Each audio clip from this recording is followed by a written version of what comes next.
โลกกลมๆสายลมเดินทาง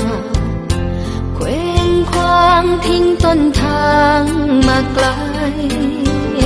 ใครรู้ว่าจะพัดไปที่ใดเต็มใจหรือเปล่าแต่ว่าฉันทิ้งเธอมาไกลอยู่ได้แต่ก็เหงาใจเพราะว่าห้อยหาคำว่าเรา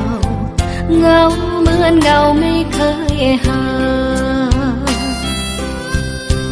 ขับที่อยู่ได้ว่าแต่คิดถึงเธอมันอยู่ยากฝันซ้ำซักเห็นแต่หน้าพี่บ้ายามเมื่อหัวถึงมองย้อนเห็นเรื่องราวอยู่ใต้คำสั่งเงาพี่เบาเหอะสาวคิดถึง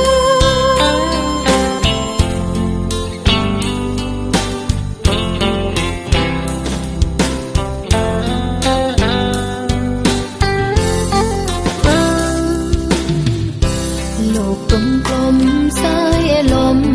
เดินทางเคว้งคว้างให้ใจหวนคำนำภาพสะท้อนเขียนกลอนรำพึงคิดถึงคนต้นทาง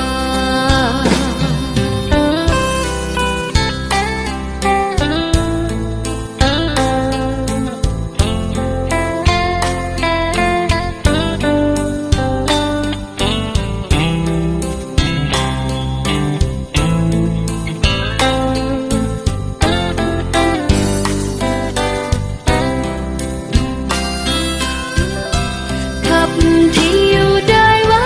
แต่คิดถึงเธอมันอยู่ยากฝันซ้ำซักเห็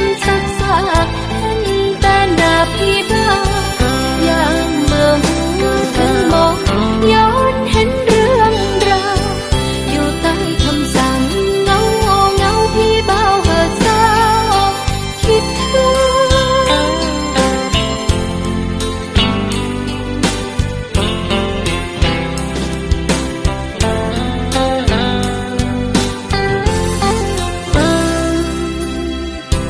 โลกกลมๆสายลมเดินทางเคว้งคว้างให้ใจหวนคำนำภาพสะท้อนเขียนกลอน